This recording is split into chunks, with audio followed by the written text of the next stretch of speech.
Hello, Facebook fans and YouTube fans of DX Engineering. It is Friday afternoon here in the Eastern time zone of the USA. It's 20 Zulu on July 5th, 2024. And this is the weekend special brought to you by DX Engineering. And this is a show where you never know who we're going to talk to, who we're going to bring on. And today we have a very special guest. It's Bob, WC3O. Hello, Bob. Hello. Thanks for having me on. Bob, tell everybody where your current QTH is. Where are you coming to us from? Okay, I'm currently live at Skyview Radio Society's clubhouse near New Kensington, Pennsylvania. And we've been operating Kilo 2 Mike, 13 Colonies, Pennsylvania, and along with a number of other operators across the state. They've been doing a fantastic job. And just having a good time working everybody, and people are very excited about the event there. This is an incredible event. I've never seen an event that QSLs as much as this one does. So, Bob, before we get into the 13 colonies and K2M, give us a little bit of history about the Skyview Club and K3MJW and the unbelievable clubhouse that you have there.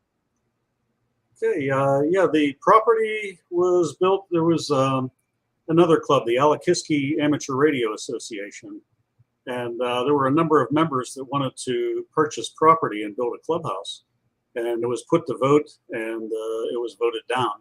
So 10 of the members of the Alakiski Club got together, pulled their money. They bought this property. We have 2 acres up here on top of the hill, and they did whatever they had to do, sold Christmas trees, whatever, make money, and they built a nice brick clubhouse. It was never a house. It was built as a clubhouse. And we have a radio room, a kitchen, a meeting room, and over the years, it's had its highs and lows, and we're on a high right now. Everything is going really well up here. Well, it is a great institution, and several clubhouses in the Pittsburgh, Pennsylvania area, and certainly Skyview is one of the pillars. Let's go to K2M and let's talk about last year's numbers. Bob, let's see if we can get last year's numbers. Let's see. Do you see those? I do not. Okay, yeah, it's, I may not be able to show those things. I thought maybe we could get. Let's try this. Let's try the entire screen and see if we can do. How about that? Aha! Yes. There you go. Okay. All right. Why don't you walk us through that, Bob? Okay, as I said, we have a number of operators throughout the state, and it varies through the years. But you can see some of the call signs on the side there, and how many QSOs they had made. We have people on CW and phone, FT8, FT4, and we have satellite operators. And Wayne, K3WN, was even bouncing signals off the moon as K2M. Made a couple of contacts. I don't know if he participated this year. He had an amplifier go out, and I don't know if he had time to get that back up and running yet. But we have satellite operators, and they turn some good numbers here if you take a look at that and how many QSOs they make, and they have a lot of fun too. So it's always good to get more people involved in it, and they have their own thing that they enjoy about it. So what do we have? Last year we had a total of 24,000 QSOs. Up at K3LR in one day we made 3,924 QSOs. Skyview last year, overall at the clubhouse here, we made 3,840 QSOs, and we're currently closing in on 5,000 QSOs at 4,800. Wow. So the bands have been good, and the crowds have been great. We've had a lot of cooperation, and no complaints. So Bob, let's see if we can get some. Are you seeing the Yes, QSL? yes. All right. Why don't you talk about the QSL card for 2024? Okay. Yeah, the theme, Ken Valone that heads up 13 colonies up in New York. He has a theme every year, and this was local militias. And Rich, WQ3Q, did the artwork. He's a graphic artist, professional extraordinaire there. He's been doing the artwork for our K2M cards for many years now, and always does a fantastic job. So that's the card for this year. We got 1,500 of them, and we're having our ice cream social coming up in a couple weeks, and we always get the unsuspecting people up here for ice cream, and then hand them a bunch of QSO cards and start filling out. So yeah, that's the mailbox shortly after the event. Like I said, I've never seen anything QSL like K2M. We get over 1,000 QSL requests, and from what I understand, some of the states get even more. So that picture of the mailbox is chock full, and that's 2 layers. There's a layer of it behind there too, and that happens multiple times. There's the ice cream social, everybody filling out QSL cards. So some of the folks have never filled out QSL cards before, and it gives them an opportunity to thing. And also we get a lot of letters that we really enjoy. Letters, a lot of veterans, a lot of people, patriots that have great respect for this event, and we much appreciate the letters. Just some telling stories and stuff that we get along with the QSL cards. So it has more meaning than your average event. They come in from all over the country and all over the world. 15 meters went kind of flat there, but before I came over here to do this, I was working JAs on 15 meters. What was it? 3:30 in the afternoon. So we got a few JAs in there, and a lot of Europe. So those cards will be coming in the mail via the bureau sooner or later, and so that we have enough cards left over after each year that as time goes on, we still have the correct year card to send them years down the road there. Well, that is certainly is just amazing. What you guys have been able to accomplish over the years with this event, and just it's a labor of love too, Bob. It's a lot of work.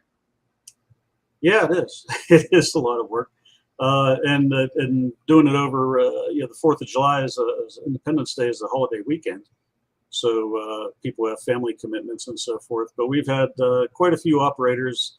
You probably can't see on the it's on backwards. On the board over there is a list of operators that have participated so far, and they get busy, with family commitments, and but we're looking forward to winding this up and hopefully have a banner year. Well, we're certainly excited about tomorrow, and as you can see, the logging screens behind me are all set up and ready to go for K2M when you and the rest of the militia comes up here, and you're going to go to town. Yeah. Let's see who we have in the chat room today, Bob. It's the KA3DRR experience, and that's Scott out in California. And Scott grew up here in the Sharon area. Always great to have Scott on. And Michael, young Michael, W3MLJ. Hello, guys. K2M is one of my favorite weeks of the year. Love the pileups. Looking forward to tomorrow and hope the pileups are still there. I think they will be. What do you think, Bob? Tim, Mike operated up here the other night, and he had a short-term rate of 360 something. That's the kind of pileups you get with K2. Well, I'm sure he'll get into his familiar seat there here on 20 phone, and we'll just we'll point one antenna everywhere and just have a ball. So Michael, I don't think Michael's going to get much sleep tonight. we got Chris on from Australia, and it's Victor Kilo 3 Fox Yankee. Good morning from chilly Melbourne. So it's wintertime down there, and it's still sort of the middle of the night. It's about 3 o'clock in the morning, 4 o'clock in the morning in Melbourne. And let's see, we've got November 2 Golf Bravo Radio. Well done, guys. And WD8NVN, Bob the Traveler is on. He worked K2M on 6 meters, made a clean sweep a day ago. And K2M on 6 meters has been running here all week on FT8 and FT4. K3UA in Pittsburgh is the operator. And Steve, our friend Steve, K0 Uniform Oscar, love the mailbox full of cards.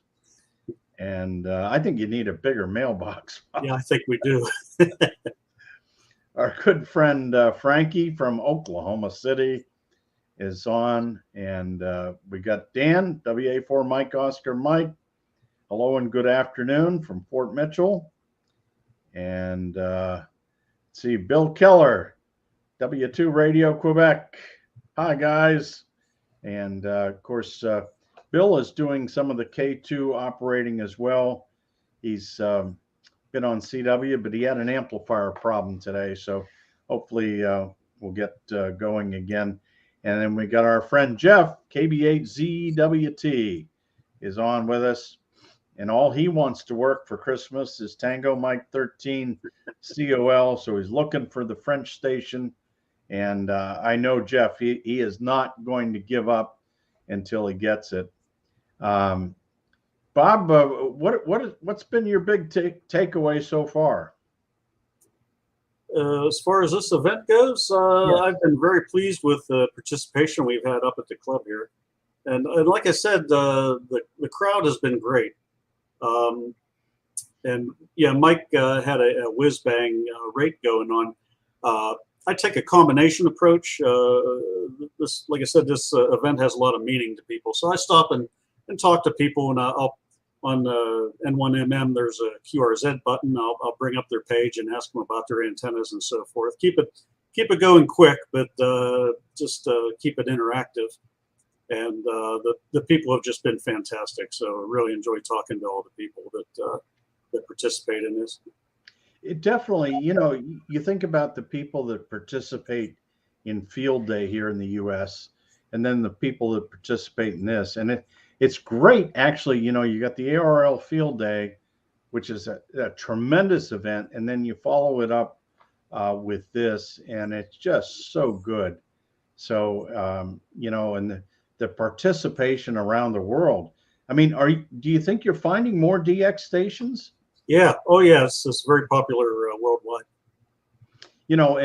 And the good conditions, I'm sure, are helping out. And of course, looking forward to tomorrow with 10 meters. I think W3LPL's propagation forecast is very favorable for tomorrow. So I think there's going to be a lot of great activity. Well, Bob, let's talk about your Hamfest. Let's talk about the Skyview Hamfest coming up in August. Yeah, coming up, I'm telling people it's like Christmas in August. It's August 25th, and we have a lot of goodies for our Skyview table.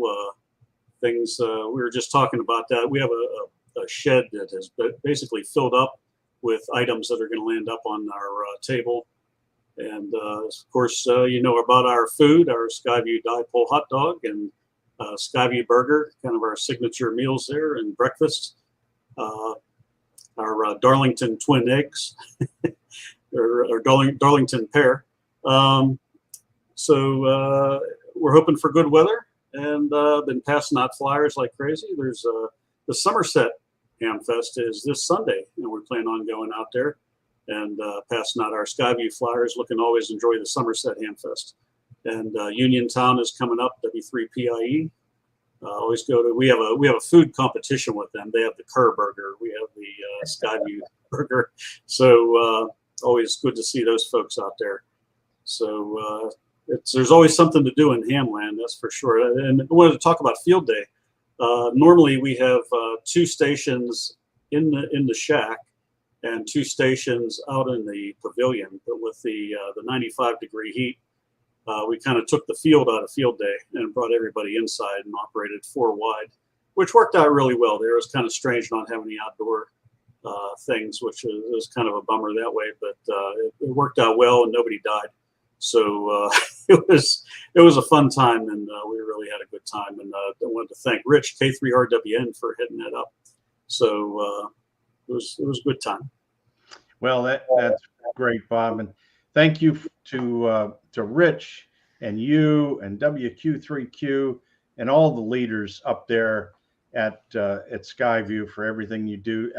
Just one more thing about the Hamfest, Bob. What's the best website to get information about the Skyview Hamfest? The flyer is on our website, which is www.skyviewradio.net. And the flyer is right on the homepage there. Our Facebook page is the best place to get up-to-date information. We usually post things on there pretty quickly. So you can see some of the capers that we've been up to. We've had some very good Elmer nights. We've got some incredibly smart people up here, way beyond my pay grade, and some really interesting stuff. And the weather night is coming up with Steve K3FAZ. Always has some good weather information for us, and been becoming more active in Skywarn and bringing up Skywarn nets whenever there's warnings. So we got lots to do up here. We've got a couple projects coming up. We're going to replace the cabling on our crank-up tower, and we got a ring rotor to install and a antenna Skyhawk to install on the tower there. So picked up the half-inch heliax for that and the rotor line for that. So we're going to be busy. Well, that sounds great. There's also a note that the Mansfield Hamfest is tomorrow. Mansfield, Ohio Hamfest is tomorrow. So lots going on. Bob, thanks again for everything, and our best to Marty, AG3I, another one of your leaders who does a great job up there, and also heading up the Breeze Shooters Hamfest a few weeks ago, which is legendary. It's absolute great event, and lots of great things going on in amateur radio in the Pittsburgh area. Bob, thanks again. Thanks for all you do. We'll see you tomorrow. Sounds great. And thanks to all of you for watching. Until next week, 73 from DX Engineering.